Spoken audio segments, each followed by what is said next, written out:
This is Brandon Wright, and today we're going to talk about battery monitoring.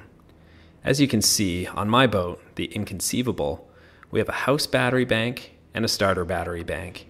The house batteries are at 12 volts and the starter is also at 12.0 volts. If we want, we can take a look at the graphs page where we can go back in time. By default, it's at 12 hours. We can click on the graph itself and actually see the different values throughout time. We can go back to a 3-hour time range and again take a look at that data, and we can check out our starter battery bank by swiping the graph over.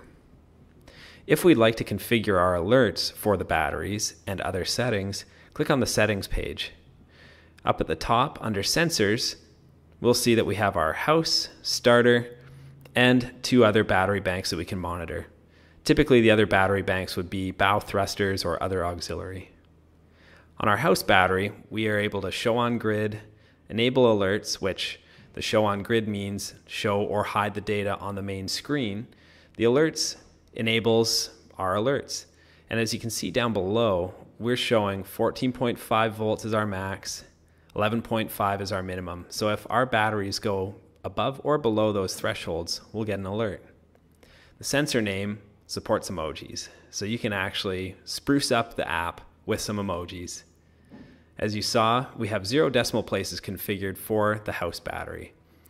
Let's configure for 2.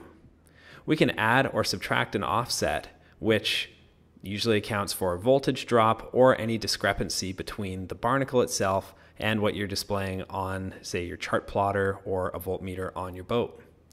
Click Save.